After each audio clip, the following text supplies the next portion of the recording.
മുഖത്ത് ഇതിങ്ങനെ പൊട്ടി 2 സൈഡിലായിപ്പോയി. ഇതൊക്കെ എൻ്റെ ഇപ്പോൾ ആർട്ടിഫിഷ്യൽ പല്ലയാണ്. കാശ്മീരിൻ്റെ താഴ്വരകൾ തന്നെയാണ് അട്ടപ്പട്ടോ എന്ന് പറയുന്ന ഒരു ഗ്രാമം. ആ ഗ്രാമത്തിൽ തീവ്രവാദികൾ ഒളിച്ചിരിക്കുന്നു എന്നുള്ള ഒരു മെസ്സേജ് കിട്ടുന്നു. ബ്രേക്ക് ഒന്ന് വണ്ടി സ്ലോ ചെയ്യുന്നതും IED ബ്ലാസ്റ്റ് ആവും. എൻ്റെ 2 ചെവിക്കല്ലും പൊട്ടിത്തെറിച്ചതുപോലുള്ള. ആർമി ട്രക്കല്ലേ, അറിയാമല്ലോ, ഒരു ക്യാബിനിൽ 2 പേർക്ക് മാത്രമേ ഇരിക്കാൻ സാധ്യമുള്ളൂ. അതിൽ എൻ്റെ കൂടെ ഉണ്ടായിരുന്ന ആ മേജർ, അദ്ദേഹം ഒരു സൈഡിലേക്ക് തെറിച്ചു പോകുന്നു. ഞാൻ ഡ്രൈവറിൻ്റെ ആ ഡോറ് വഴി ഞാനൊരു സ്ഥലത്തേക്ക് തെറിച്ചു പോകുന്നു. ഒരാൾ ഓൺ സ്പോട്ടിൽ മരിച്ചു എന്നാണ് എനിക്ക് പിന്നീട് അറിയാൻ സാധിച്ചത്.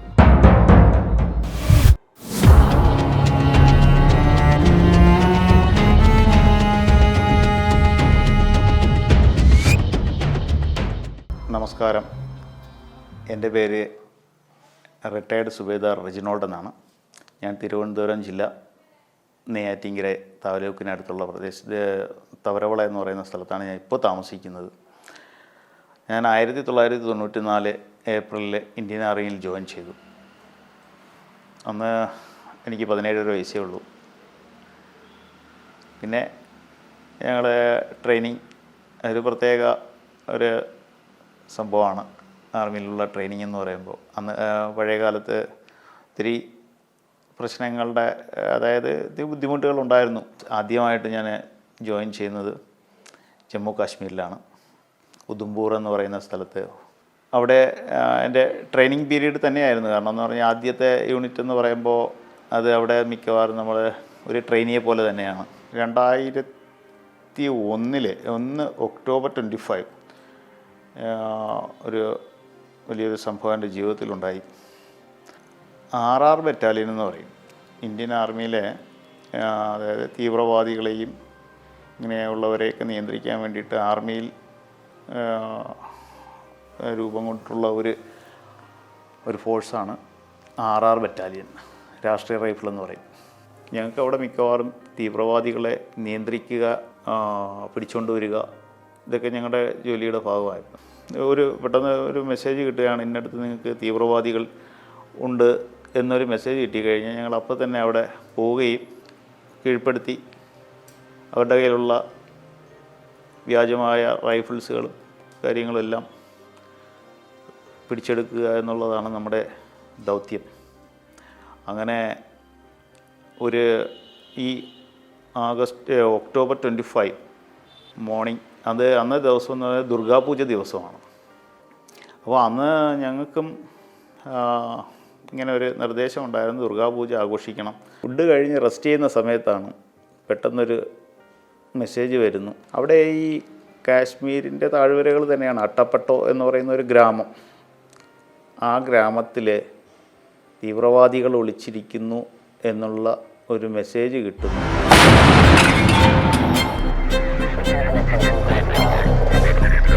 അപ്പോൾ ഞങ്ങളെന്ന് പറഞ്ഞു കഴിഞ്ഞാൽ അവിടെ എപ്പോഴും ക്വിക്ക് ആക്ഷനാണ്.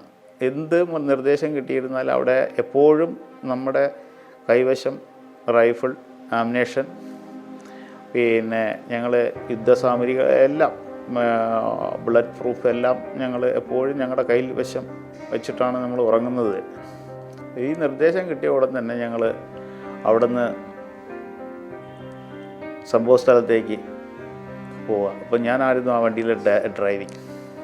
അവിടുന്ന് വളരെയധികം ദുർഘടം പിടിച്ച സ്ഥലങ്ങളായിരുന്നു അന്ന് ഈ യാത്ര മധ്യേ. കുന്നുകളുടെ ചരിവിലൂടെയുള്ള ചെറിയ വീതി കുറഞ്ഞ റോഡിലൂടെയുള്ള യാത്ര. റോഡെന്ന് പറയാൻ പറ്റില്ല, അത് വളരെ ചെറിയ വഴികളായിരുന്നു. അതിൽ കൂടെയൊക്കെ നമ്മൾ വണ്ടി ഓടിച്ച് പോവുക വളരെ കഷ്ടം ആണ്. അവിടെ എത്തിപ്പെടുമ്പോൾ തീവ്രവാദികൾ ഒളിച്ചിരിക്കുന്നു എന്ന് പറയുന്ന ആ ഒരു മസ്ജിദിലാണ്. അപ്പോൾ ഈ മസ്ജിദിൽ പോകണമെങ്കിൽ ഒരു നദി ക്രോസ് ചെയ്യണം. അപ്പോൾ വണ്ടി പോവില്ല. വണ്ടി നദിക്ക് ഇപ്പുറം ഇട്ടിട്ടാണ് എൻ്റെ കൂടെ വന്ന ഫൈറ്റിംഗ് ഫോഴ്സിന് അപ്പുറത്ത് പോകേണ്ടത്. അപ്പോൾ ഞങ്ങൾ വണ്ടി അവിടെ ഇട്ടതിന് ശേഷം ഞാനും എൻ്റെ കൂടെ ഉണ്ടായിരുന്ന ഒരു ഡ്രൈവറും, ഞങ്ങൾ 2 പേരും അവിടെ വണ്ടിയുടെ അടുത്ത് തന്നെ നിന്നു. ഈ ഞങ്ങളുടെ കൂടെ വന്ന ഫൈറ്റിംഗ് ഫോഴ്സ് ആ പ്രദേശത്തെത്തി. എത്തിയ ഉടൻ തന്നെ തീവ്രവാദികൾ ഞങ്ങൾക്ക് നേരെ, ഞങ്ങളുടെ ഫൈറ്റിംഗ് ടീമിന് നേരെ ഫയറിംഗ് ആരംഭിച്ചു.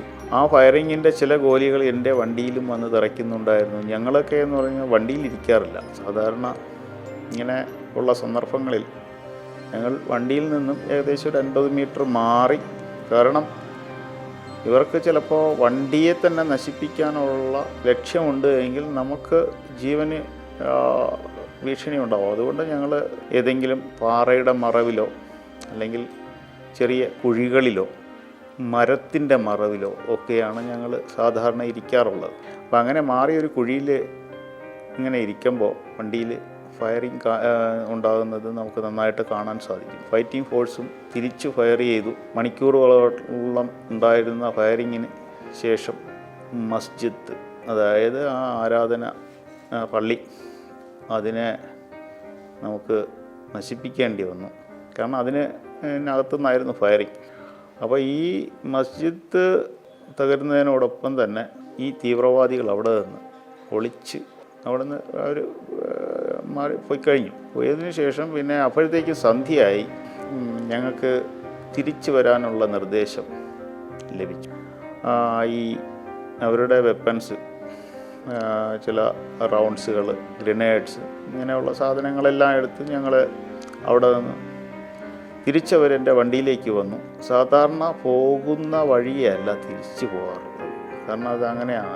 കാരണം തിരിച്ചു വരുമ്പോൾ അവർ അറ്റാക്ക് ചെയ്യാൻ സാധ്യതയുള്ളതിന് ഞങ്ങൾ വേറെ വഴിയാണ് തിരിച്ചു പോകുന്നത്. അങ്ങനെ ഞങ്ങൾ വേറെ മാർഗം സ്വീകരിച്ചു. ഇങ്ങനെ വരുന്ന വഴിക്കെന്ന് പറഞ്ഞാൽ ഒരു സൈഡിൽ ഫുള്ള് ആപ്പിൾ തോട്ടം, റോഡിൻ്റെ മറു സൈഡിൽ ഈ മക്ക കൃഷി ചെയ്യുന്ന ഒരിതുണ്ട്, ചോളം. അത് ഏകദേശം നല്ല ഒരാളിന് മുകളിൽ 1-1.5 ആൾ ഹൈറ്റിലാണ് ഈ ചോളം ചെടി നിൽക്കുന്നത്. രണ്ട് സൈഡിലും ഇങ്ങനെയുള്ളതാണ്. ഒരു സൈഡിൽ ആപ്പിൾ തോട്ടം, മറു സൈഡിൽ ഈ ചോള കൃഷി. അപ്പോൾ രണ്ട് സൈഡും നിറഞ്ഞിങ്ങനെ ഒരു വനഭീതിയാണ്. അപ്പോൾ ഒന്നും ശരിക്കൊന്നും കാണാൻ പറ്റുന്നില്ല. പെട്ടെന്നായിരുന്നു എൻ്റെ വണ്ടിയിലേക്ക് ഫയറിങ് ഉണ്ടാകുന്നു. ഫയറിങ് ഉണ്ടായി എൻ്റെ കൈക്ക് വെടികൊള്ളുന്നുണ്ട്. വെടികൊണ്ട് ഞാൻ ഉടൻ തന്നെ എൻ്റെ കൂടെ ഉണ്ടായിരുന്ന കമ്പനി കമാൻഡർ അദ്ദേഹത്തിനോട് ഞാൻ പറഞ്ഞു, സാർ എനിക്ക് വെടികൊണ്ടു. ഒന്നും തന്നെ പുള്ളിയും ഒന്നും ചെയ്യാൻ പറ്റുന്നില്ല. കാരണം എന്ന് പറഞ്ഞു കഴിഞ്ഞാൽ ഒന്ന് രാത്രി സമയമാണ്, രണ്ടാമത് ഫയറിങ് ഇങ്ങോട്ട് വരുന്നു. ഞങ്ങൾക്ക് യാത്ര ചെയ്യുന്ന നമുക്ക് ലക്ഷ്യമായിട്ട് അതിനെ കാണാൻ സാധിക്കില്ല. കൂടെ ഉള്ളവർക്കും ഫയർ ചെയ്യാൻ പറ്റത്തില്ല. അങ്ങനെ പെട്ടെന്ന് ഫയറിങ് നടക്കുന്നു. ഫയറിങ്ങിൽ എനിക്കിങ്ങനെ സംഭവിച്ചു. അപ്പോഴത്തേക്ക് ഞാൻ സാറിനോട് പറയുന്നു. അപ്പോൾ എൻ്റെ കൂടെ വന്ന വണ്ടി, ഞങ്ങളുടെ വണ്ടിയിൽ ഫയറിങ് ആയ ഉടൻ തന്നെ അവർ അതേ സ്പീഡിൽ റിവേഴ്സ് ചെയ്തു. ഞാൻ മുന്നോട്ട് വിട്ടു. ഒരു 200 മീറ്റർ മുന്നോട്ട് പോയപ്പോൾ അവിടെ ഇവർ ബോംബ് കുഴിച്ചു വെച്ചിട്ടുണ്ടായിരുന്നു. അതിന് IED എന്നാണ് നമ്മൾ സാധാരണ മിലിറ്ററി ഭാഷയിൽ പറയാറുള്ള IED, ഇൻഫ്ലുവൻസ് എക്സ്പ്ലോസീവ് ഡിവൈസ് എന്നാണ് ഇതിൻ്റെ പേര്. ഈ സാധനം അത് ഞങ്ങൾക്ക്, പക്ഷേ അത് എനിക്ക് കാണാൻ സാധിച്ചില്ല. കാരണം ഒന്ന് രാത്രിയാണ്, രണ്ടാമത് മങ്ങിയ വെളിച്ചം. മിലിറ്ററി വണ്ടിയിൽ ഹൈലൈറ്റൊന്നും അന്നൊന്നും ഇല്ല, അന്ന് സാധാരണ ചെറിയ ബൾബ് മാത്രമാണ്. അപ്പോൾ ഈ വെളിച്ചത്തിൽ ഞാൻ പെട്ടെന്ന് ആ സംഭവ സ്ഥലത്ത് നിന്ന് 200 മീറ്റർ മാറി റോഡിൽ വെള്ളം പോകുന്നൊരു ചാലാണ്. ഈ റോഡെന്ന് പറയുന്നത് റോഡല്ല, ഇതൊരു ചെറിയ ഒരു വഴി. അതിൽ കൂടെ ഞങ്ങൾ വണ്ടി ഓടിച്ചു പോകുന്നതെന്ന് മാത്രമേ ഉള്ളൂ. അപ്പോൾ അവിടെ വെച്ചാണ്, അവിടെ ഇവർ ഈ IED വെച്ചിട്ടുണ്ടായിരുന്നു. ഇത് റിമോട്ടിൽ അടിക്കുകയാണുണ്ടായെന്നാണ് എനിക്ക് പിന്നീട് അറിയാൻ സാധിച്ചത്. എന്തായിരുന്നാലും പെട്ടെന്ന് ഞാൻ അവിടെ ഈ വെള്ളം പോകുന്ന ഈ ചാനലിനെ കണ്ടിട്ട് ഞാൻ ബ്രേക്ക് ഇടേണ്ടി വന്നു. കാരണം ഈ ഒന്ന് ഫയറിങ് ആയതുകൊണ്ട് ഞാൻ സ്പീഡിൽ വണ്ടി ഓടിക്കുന്നുണ്ട്, രണ്ടാമത് എൻ്റെ കൈയുടെ വെടികൊണ്ടതിൻ്റെ ആ നീറ്റൽ. അപ്പോൾ ഇതും കൂടെ ആയപ്പോഴത്തേക്ക് എനിക്ക് ഭയങ്കര, ഞാൻ കുറേ സ്വാഭാവികമാണല്ലോ, ആരായിരുന്നാലും ഒരു ഭയവും, പിന്നെ എങ്ങനെയാണ് നമ്മുടെ കൂടെ ഉള്ളവരെ രക്ഷപ്പെടുത്തേണ്ടത് എന്നുള്ള ആ ഒരു ഉത്തരവാദിത്വം കൂടെയുള്ളവർക്കൊന്നും പറ്റാൻ പാടില്ല. ആ സംഭവ സ്ഥലത്ത് നിന്ന് എങ്ങനെയെങ്കിലും വണ്ടിയെയും ആൾക്കാരെയും മാറ്റുക എന്നുള്ളതാണ് നമ്മുടെ ഒരു ഡ്രൈവറിൻ്റെ ആ സമയത്തുള്ള മെയിൻ ഉത്തരവാദിത്വം. അത് ഞാൻ വളരെയധികം ശ്രദ്ധയോട് തന്നെയാണ് വണ്ടി ഓടിച്ച്. പെട്ടെന്ന് ഈ ചാല്, അതായത് അപ്പുറത്തുള്ള കൃഷിസ്ഥലത്തുള്ള വെള്ളം ഇപ്പുറത്ത് കൊണ്ടുപോകുന്ന ഈ ചാലിൽ ഞാൻ കണ്ടുകൊണ്ട് വണ്ടി ഒന്ന് സ്ലോ ചെയ്ത് ഒന്ന് ഗിയർ ഡൗൺ ചെയ്യാൻ വേണ്ടി ബ്രേക്ക് ഒന്ന് വണ്ടി സ്ലോ ചെയ്യുന്നതും ഈ IED ബ്ലാസ്റ്റ് ആവും. എൻ്റെ 2 ചെവിക്കല്ലും പൊട്ടിത്തെറിച്ചതുപോലെയുള്ള അനുഭവം.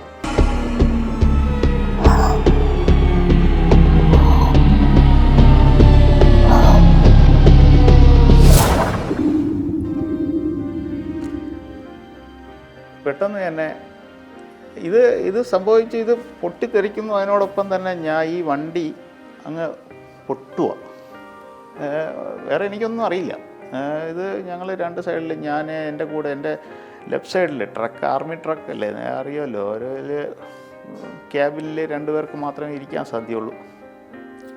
അതിൽ എൻ്റെ കൂടെ ഉണ്ടായിരുന്ന ആ മേജർ, അദ്ദേഹം ഒരു സൈഡിലേക്ക് തെറിച്ചു പോകുന്നു. ഞാൻ ഡ്രൈവറിൻ്റെ ആ ഡോറ് വഴി ഞാനും ഒരു സ്ഥലത്തേക്ക് തെറിച്ചു പോകുന്നു. പുറയിലുണ്ടായിരുന്ന ആൾക്കാർ, ഒരാൾ ഓൺ സ്പോട്ടിൽ മരിച്ചു എന്നാണ് എനിക്ക് പിന്നീട് അറിയാൻ സാധിച്ചത്. പിന്നെ ഒരാളിന് വെടികൊണ്ടു. പിന്നെ അപ്പോഴത്തേക്കും ഞാൻ ചെന്ന് വീഴുന്നപ്പോഴത്തേക്കും വീഴുന്നു. അത് കഴിഞ്ഞ് എനിക്ക് തോന്നുന്ന ഒരു മിനിറ്റ് കഴിഞ്ഞപ്പോഴത്തേക്കും എനിക്ക് ചെറിയൊരു ഓർമ്മ വന്നു. ഞാൻ എഴുന്നേൽക്കാൻ ശ്രമിക്കുക. അപ്പോഴത്തേക്കും എൻ്റെ കാലിൻ്റെ റൈറ്റ് ലെഗ് ഏകദേശം ഇത് ഫുള്ളായിട്ട് അങ്ങ് ഒടിഞ്ഞ് ഇതായി പോകുന്ന ഒരു അനുഭവം ഉണ്ടായി. ഇത് ഒടിഞ്ഞ്, പക്ഷേ ഇതൊന്നും എനിക്ക് കാണാൻ പറ്റുന്നില്ല. കാരണം ഈ സന്ദർഭത്തിലാണ് കണ്ണിലേക്ക് മൊത്തം ഈ IED ബ്ലാസ്റ്റ് ആകുമ്പോൾ മണ്ണും പൊടിയും എല്ലാം കൂടെ ചേർന്ന് നമ്മുടെ കണ്ണിലേക്ക് അങ്ങ് നടന്നു. അപ്പോൾ കണ്ണ് കാണാൻ പറ്റുന്നില്ല. ഈ സമയത്ത് തന്നെയാണ് ഈ മുഖത്ത് ഇതിങ്ങനെ പൊട്ടി 2 സൈഡിലായിപ്പോയി. നാവിൻ്റെ അടിഭാഗം കട്ടായിപ്പോയി. പിന്നെ ഈ പല്ലുകൾ, ഇതൊക്കെ എൻ്റെ ഇപ്പോൾ ആർട്ടിഫിഷ്യൽ പല്ലുകളാണ്. അങ്ങനെ കുറേ മൊത്തം മുറിവുകളായിരുന്നു. ബ്ലീഡിങ് ആണ് മെയിനായിട്ട്. ആ സമയത്ത് നമ്മളെ അതായത് രക്ഷപ്പെടുത്തുന്ന ടീം ഇല്ലായിരുന്നുവെങ്കിൽ ഇന്ന് ഞാൻ ഈ ഭൂമിയിലുണ്ടാവില്ല. കാരണം ആ സമയത്ത് തന്നെ ടക്കനെ ഞങ്ങളുടെ പുറകിലേക്ക് പോയ വാഹനം അവർ റിവേഴ്സ് ചെയ്ത് അവർ യൂണിറ്റിന് ഇൻഫോം ചെയ്തു. പിന്നെ അവിടെ നിന്ന് ഹെലികോപ്റ്റർ വന്നു. ഹെലികോപ്റ്റർ വഴിയാണ് ഞങ്ങളെ പെട്ടെന്ന്, അതായത് ഞങ്ങളുടെ ഈ ഹോസ്പിറ്റൽ, ശ്രീനഗർ ബേസ് ഹോസ്പിറ്റലിലും ഈ സംഭവത്തിന് ഇടയിൽ 190 കിലോമീറ്ററിൻ്റെ ഡിസ്റ്റൻസ് ഉണ്ട്. അപ്പോൾ അവിടെ വെച്ചാണ്, അവിടെ നിന്ന് നമ്മളെ ഈ വനത്തിനകത്തുനിന്ന് തൂക്കിയെടുത്ത് അവിടെ കൊണ്ടെത്തിച്ചത് കൊണ്ട് മാത്രമാണ് ഇന്ന് ഞാൻ ഇപ്പോൾ നിങ്ങളോട് സംസാരിക്കാൻ ഇവിടെ ഉണ്ടായത് തന്നെ. രക്ഷപ്പെടുത്തിയിട്ടില്ലായിരുന്നു എങ്കിൽ, അല്ലെങ്കിൽ ആ രക്ഷപ്പെടുത്തുന്ന ആൾക്കാരുടെ കാരണം പല സ്ഥലത്തേക്ക് പലരും ചിതറിക്കിടക്കുമല്ലേ. പിന്നെ നമ്മൾ കുറച്ചു നേരം കഴിഞ്ഞപ്പോഴത്തേക്കും അൺകോൺഷ്യസ് ആയി. അപ്പോൾ പിന്നെ ശബ്ദമൊന്നും ഇല്ലല്ലോ. ശബ്ദം ഉണ്ടെങ്കിൽ മാത്രമല്ലേ ഈ രാത്രി ആർക്കെങ്കിലും കാണപ്പെടാൻ പറ്റുള്ളൂ. ഇതിപ്പം ഈ രാത്രി സമയത്ത് അവർക്ക്, രക്ഷാപ്രവർത്തകർക്ക് നമ്മളെ കാണാൻ പറ്റിയത് തന്നെ ഒരു വലിയ ദൈവഭാഗ്യമാണ്. അതുകൊണ്ടാണ് ഞങ്ങളെ അപ്പോൾ തന്നെ എടുക്കാനും പിന്നെ ഹെലികോപ്റ്ററിൽ സമയത്തിന് ഹോസ്പിറ്റലിൽ എത്തിച്ചു. എനിക്ക് 2 ദിവസത്തെ ഇതിന് ശേഷമാണ് എനിക്ക് ഓർമ്മ വരുന്നത്. ഞാൻ ഓർമ്മ വരുമ്പോഴത്തേക്ക് എൻ്റെ കണ്ണ് കാണാൻ, എനിക്ക് ഓർമ്മ വരുന്ന സമയത്ത് ഒരു ഡോക്ടറില്ല, അന്ന് അവിടെ ഉണ്ടായിരുന്നൊരു മേജർ ജനറൽ, അദ്ദേഹം ഞങ്ങളെ കാണാൻ വന്നായിരുന്നു. കാഷ്വാലിറ്റി ആയതിൽ ഏകദേശം 10-11 പേരാണ് കാഷ്വാലിറ്റി ആയി. അതായത് ഈ പരിക്കുകൾ പറ്റി. അതിൽ ഏറ്റവും കൂടുതൽ പരിക്ക് പറ്റിയത് എനിക്ക് തന്നെയാണ്.